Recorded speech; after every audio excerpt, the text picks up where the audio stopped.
जय हिंद दोस्तों। आज हम आप सभी को पढ़ाएंगे यूपी ट्रिपल एससी लेखपाल का मोस्ट इम्पोर्टेंट सब्जेक्ट जिसका नाम है ग्राम समाज विकास एवं ग्रामीण जानकारी। मतलब कि किसी भी गांव का समाज कैसा होना चाहिए, उसका विकास किस प्रकार से होना चाहिए और वहां के जो ग्रामीण हैं उनको जानकारी किस प्रकार से हमें प्रोवाइड करानी चाहिए। तो आज हम उसमें से सबसे पहले स्टार्ट करते हैं। सबसे पहले हम जानेंगे कि कौन कौन सी योजनाएं गांव को सफल बनाने के लिए स्टार्ट की गई हैं।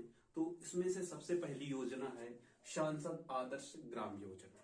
संसद आदर्श ग्राम योजना की बात की जाए तो इसकी शुरुआत कब हुई थी? तो इसकी शुरुआत 11 अक्टूबर 2014 से पीएम नरेंद्र मोदी जी के द्वारा ये स्टार्ट की गई थी। और ये स्टार्ट क्यों की गई है और इसी डेट को क्यों स्टार्ट की गई है, इसके लिए क्या था, जयप्रकाश नारायण का जन्म दिवस था इसी दिन। इसीलिए पीएम नरेंद्र मोदी जी ने 11 अक्टूबर 2014 से सांसद आदर्श ग्राम योजना की शुरुआत की। और इस जो योजना थी इसका उद्देश्य क्या रखा गया है कि हर एक सांसद क्या करेगा, अपने क्षेत्र के किसी न किसी एक गांव को गोद लेगा। और गोद लेने के लिए एक क्राइटेरिया बनाया गया कि इसके अंदर ही कोई भी व्यक्ति क्या कर सकता है, गांव के गोद ले सकता है। तो उसको मैदानी क्षेत्र में वहां की जो जनसंख्या है, जो मैदानी क्षेत्र का गांव होना चाहिए, उसकी जनसंख्या कम से कम 3000 से 5000 के बीच में होनी चाहिए। और यही जनसंख्या जब पहाड़ी क्षेत्र या फिर कोई हम जनजातीय क्षेत्र को देखते हैं, वहां पे इसकी जनसंख्या कितनी होनी चाहिए, 1000 से 3000 के मध्य होनी चाहिए। जो सांसद आदर्श ग्राम योजना के मूल्य क्या थे, आगे समझते हैं कि सांसद आदर्श ग्राम योजना के मूल्य के बारे में। तो मूल्य क्या होता है, सबसे पहले तो हम ये समझते हैं।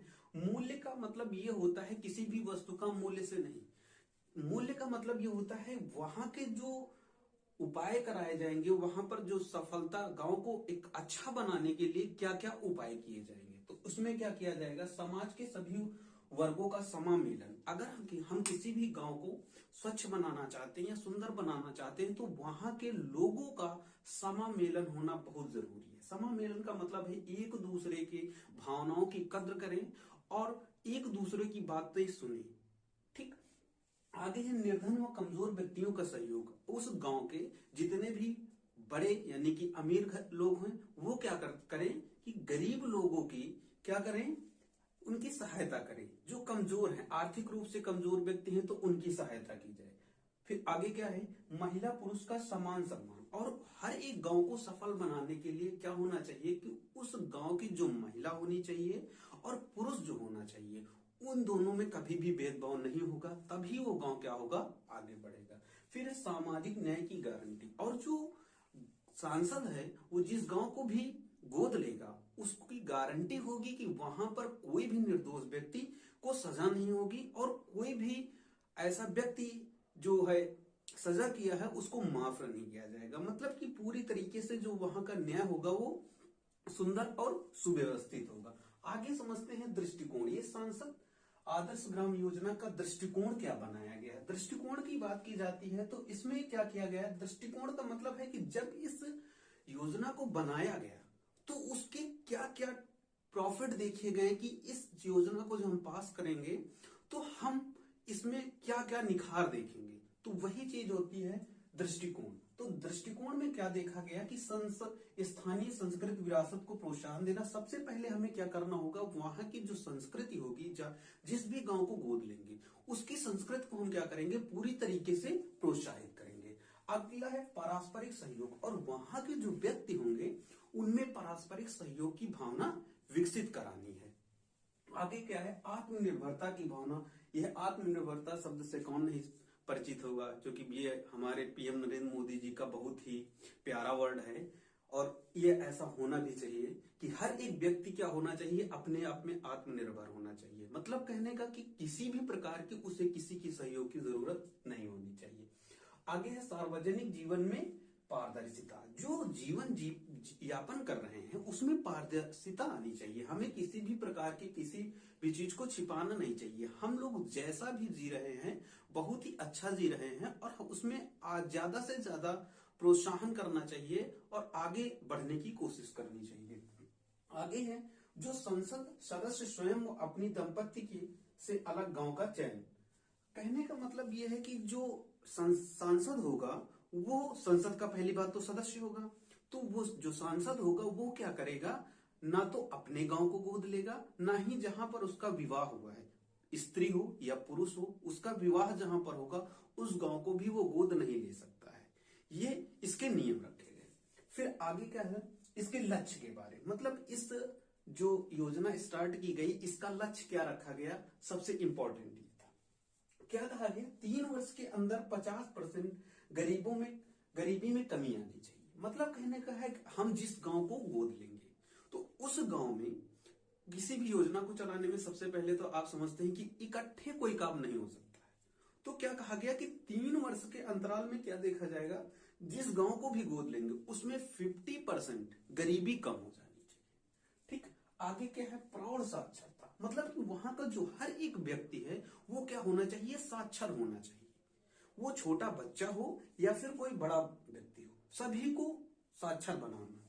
अगला है प्रारंभिक चरण में बच्चों का बना रहना। प्रारंभिक चरण क्या होता है, सबसे पहले तो हम ये समझते हैं, हम जब जीवन जीते हैं, जब हम इस दुनिया में आते हैं तो सबसे पहले हम शिशु अवस्था में होते हैं। तो जैसे ही हम चलना स्टार्ट करते हैं तो सबसे पहली हमारी क्रियाकलाप क्या होती है कि हमको पूरी तरीके से खेलने का सबसे ज्यादा बनता है। तो उसके अकॉर्डिंग क्या करना है कि बच्चों के लिए शारीरिक व मानसिक विकास के लिए उस गांव में स्टेडियम वगैरह है, शिक्षा और पुस्तकालय की समुचित व्यवस्था कराना है। आगे हम देखते हैं कि शिशु मृत्यु दर में कमी, और क्या होना चाहिए, जिस भी गांव को गोद लेंगे उस गांव में शिशु मृत्यु दर में बहुत ज्यादा कमी आनी चाहिए, यानी बच्चों का शोषण नहीं होना चाहिए। आगे है गर्भवती महिलाओं के लिए 100% संस्थागत प्रसव, मतलब कि जो गर्भवती महिलाएं होती हैं उनके जब वो गर्भवती होती हैं तो उनका जो बच्चा होता है तो उस बच्चे को पूरी तरीके से कहां पर, संस्थागत, यानी कि किसी अच्छी अस्पताल के अंदर उनका प्रसव होना चाहिए। आगे गांव की पक्की सड़क, यानी कि जिस गांव को भी सांसद गोद लेगा उस गांव की जो सड़कें होंगी वो पूरी तरीके से पक्की और अच्छी। जन्म और मृत्यु दर का पंजीकरण, मतलब कहने का कि जिस गांव को भी सांसद गोद लेगा उस गांव के समस्त जन्म हुए तथा सभी मृत्यु व्यक्तियों का क्या होना चाहिए, पंजीकरण होना आवश्यक होना चाहिए। और क्या है, बाल विवाह व बालाश्रम, मतलब कि छोटे बच्चों का, जो हम गांव में अक्सर देखा जाता है कि छोटी उम्र में ही लड़कियों की या फिर लड़कों की शादी कर दी जाती है, और जो छोटे छोटे बच्चे होते हैं जिनकी उम्र 14 वर्ष से भी कम होती है वो क्या करने के लिए, पैसों को कमाने के लिए दूसरी जगह जाते हैं, तो उस पर पूरी तरीके से प्रतिबंध होना चाहिए, यानी कि उसमें जो परसेंटेज होना चाहिए 0% होना चाहिए। मतलब किसी भी प्रकार का बाल विवाह और ना ही बालात श्रम होना चाहिए। अगला है नशीले पदार्थों का प्रतिबंध, और उस क्षेत्र में पूरी तरीके से नशीले पदार्थों का प्रतिबंध होना चाहिए। मतलब ना ही वहां पर कोई व्यक्ति नशीले पदार्थों का सेवन करे और ना ही कोई व्यक्ति नशीले पदार्थों का निर्माण करे। ठीक है, आगे हम देखते हैं सांसद आदर्श ग्राम योजना की वर्तमान में स्थिति क्या है, कि इस समय ये जो योजना चलाई गई थी इस समय इसकी क्या स्थिति है।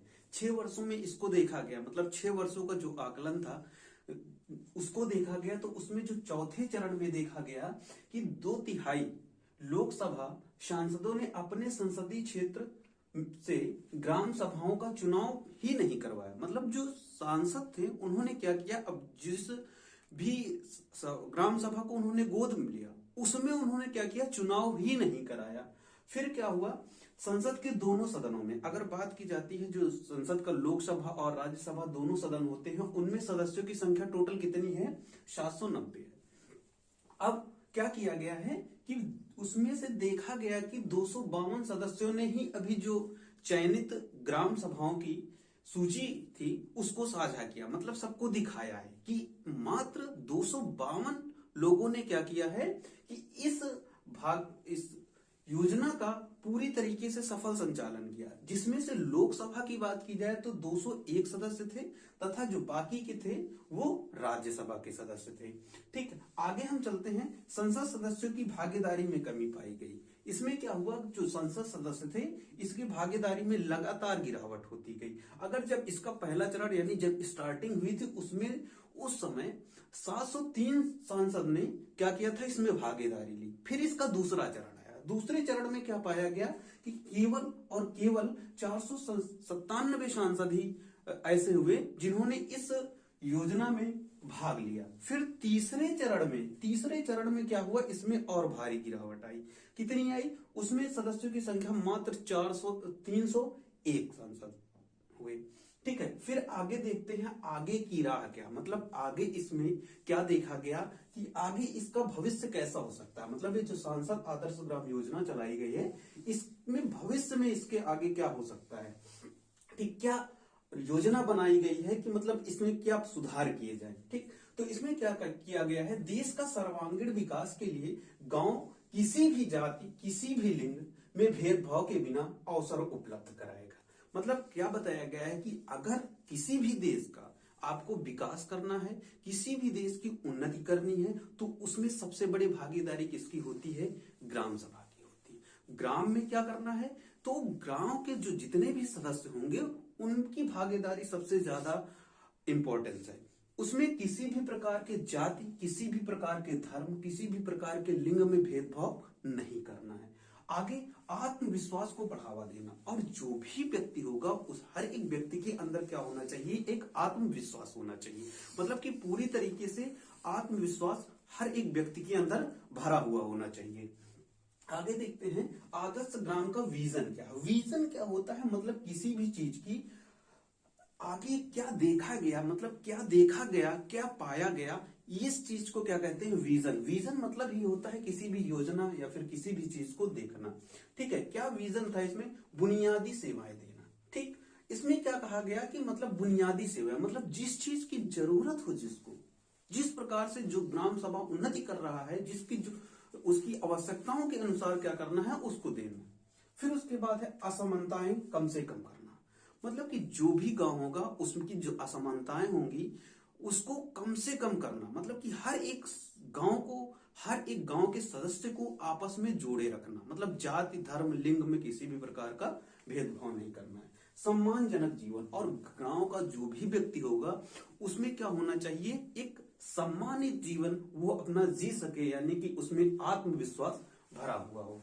आगे की बात करते हैं संसद आदर्श ग्राम योजना के जो मुख्य बिंदु थे, मतलब कि मुख्य इंपॉर्टेंट बिंदु क्या क्या थे उसके बारे में बताया गया।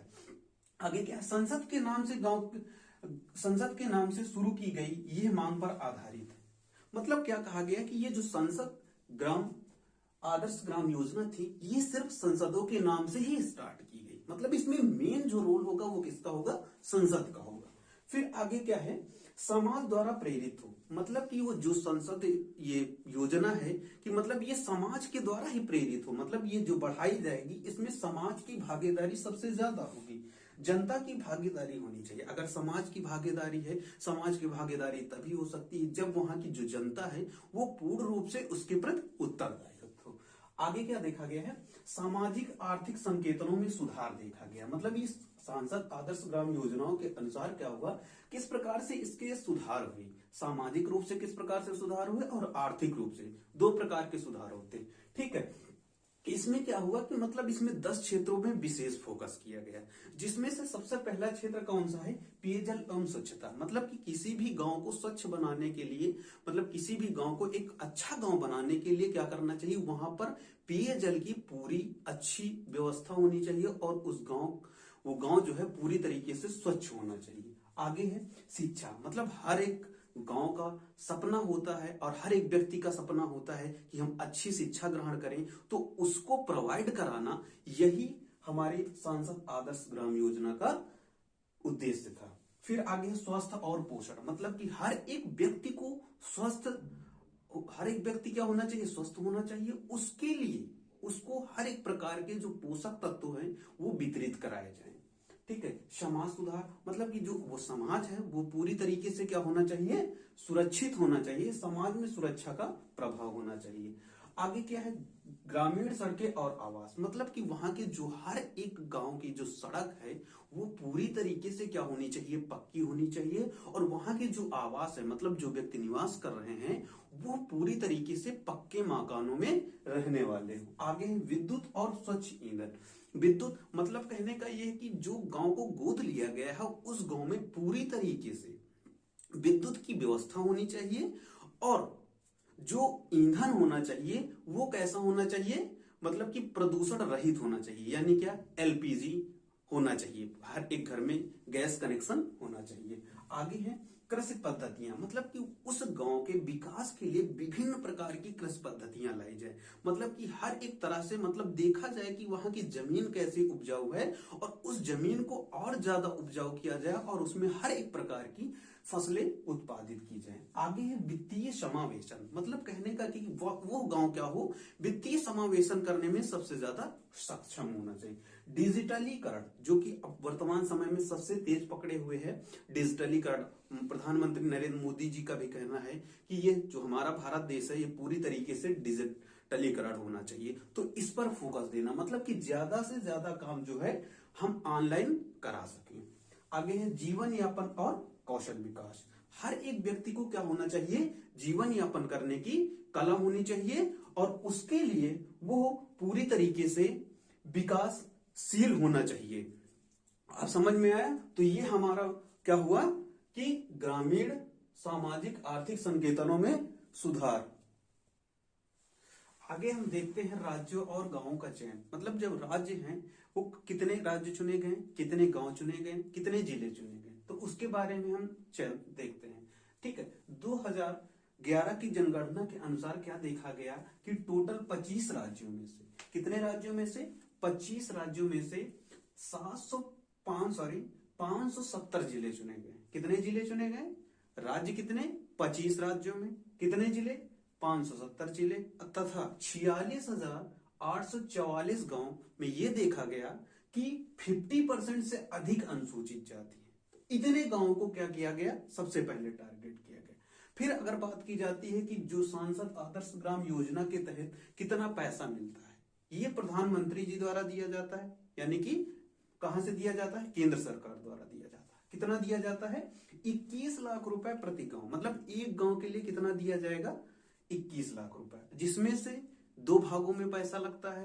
पहला कौन सा है, ये 20 लाख रुपए दिया जाता है और दूसरा क्या है, 1 लाख रुपए। 20 लाख क्या होता है, उस गांव की सड़कें वगैरह सब गांव के विकास के लिए दिया जाता है। और ये जो 1 लाख रुपए होता है ये प्रशासनिक व्यवस्था के लिए दिया जाता है। और ये जो पैसा है वो आपको 2 किस्तों में दिया जाता है, मतलब उस गांव के लिए 2 किस्तों में ये पैसा पूरा दिया जाता है। अगर बात की जाए, उत्तर प्रदेश का एक आदर्श गांव ऐसा है जिसने किसी भी प्रकार की केंद्र सरकार, राज्य सरकार या फिर किसी भी संसद से कोई भी पैसा नहीं लिया है, उसने अपने आप को एक आदर्श गांव बनाया है, जिसका नाम क्या था, बलिया जिले का गांव था एक। बलिया जिले के कई गांव हैं, एक गांव नहीं 2-3 गांव हैं। ठीक है। आगे हम देखते हैं, प्रधानमंत्री आदर्श ग्राम योजना में चयनित कुल गांव उत्तर प्रदेश की बात की जाती है, तो इसमें ये जो है उत्तर प्रदेश के नहीं है, टोटल है। टोटल कुल कितने गांव चुने गए थे, सॉरी उत्तर प्रदेश के ही हैं। ठीक, उत्तर प्रदेश के टोटल 104 गांव चयनित किए गए, जिसमें से स्वयं प्रधानमंत्री नरेंद्र मोदी जी ने अपने एक गांव लिया जो वाराणसी में सांसद थे, वहां के जयापुर नामक गांव शामिल उसमें। और इसमें से क्या देखा गया, केवल 15 गांव ऐसे निकले जिन्होंने क्या किया, जिन्होंने इस योजना के तहत अपने गांव का विकास किया।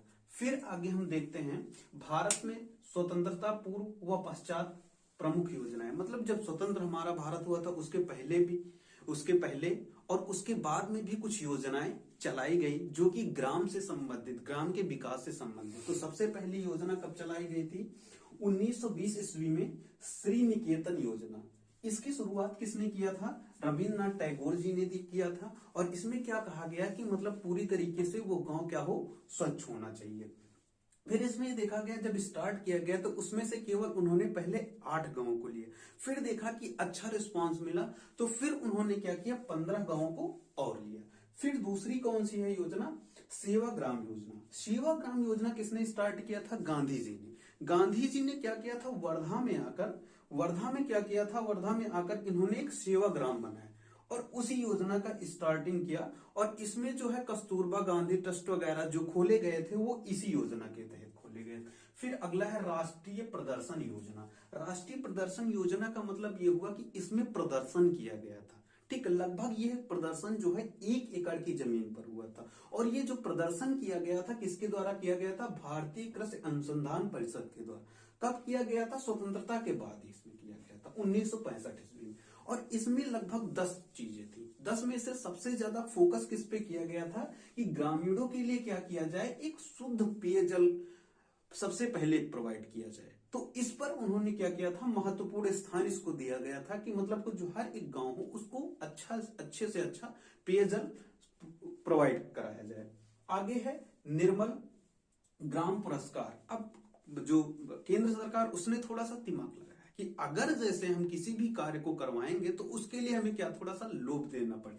उसने क्या किया कि जब भी कभी जो गांव क्या होगा कि अपने आप में या फिर किसी भी सांसद के द्वारा क्या कर होगा, सबसे पहले स्वच्छ हो जाएगा और खुले में शौच मुक्त हो जाएगा, उस गांव को क्या किया जाएगा, पुरस्कार दिया जाएगा। तो ये एक प्रकार का पुरस्कार से भी संबंधित है।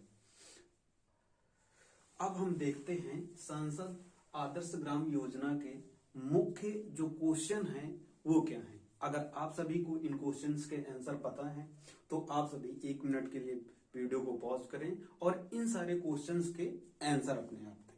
ठीक, अब हम शुरुआत करते हैं। पहला क्वेश्चन है सांसद आदर्श ग्राम योजना की शुरुआत कब हुई थी। अगर बात की जाए सांसद आदर्श ग्राम योजना की शुरुआत कब हुई थी तो कब हुई थी, 11 अक्टूबर 2014 को। कब हुई थी? 11 अक्टूबर 2014 को। अगला क्वेश्चन है सांसद आदर्श ग्राम योजना के तहत 2019 तक, अगर बात की जाए संसद आदर्श ग्राम योजना के तहत 2019 तक जो सांसद होगा वो कितने गांव को गोद लेगा, कितने गांव को गोद लेगा? तो कितने गांव को गोद लेगा? 3 गांव। अगला है क्वेश्चन सांसद आदर्श ग्राम योजना का क्रियान्वयन कौन सा मंत्रालय करता है। इसमें क्या है कि जो सांसद आदर्श ग्राम योजना है इसका जो क्रियान्वयन है वो कौन सा मंत्रालय करता है, तो कौन सा मंत्रालय करता है? ग्रामीण विकास मंत्रालय। कौन सा मंत्रालय? ग्रामीण विकास मंत्रालय।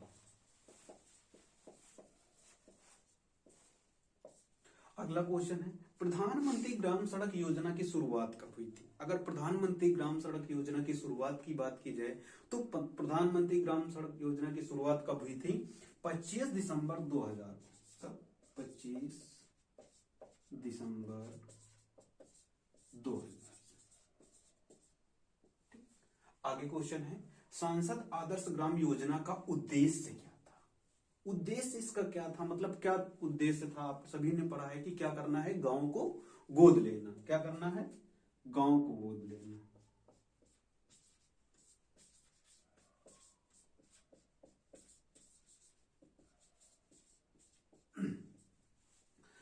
अभी 6 नंबर क्वेश्चन है जो जनसंख्या 2011 के अनुसार जो गणना की गई थी तो उसमें कितने गांव में अनुसूचित जाति के लोगों की संख्या 50% से कम थी। टोटल कितने गांव में क्या था, 50% से अनुसूचित जातियों की संख्या क्या थी, कम थी। तो कितने गांव थे टोटल गांव की संख्या की बात की जाए जैसा कि हमने वीडियो में बताया है 46,844। कितने गांव थे? 46,844 गांव थे।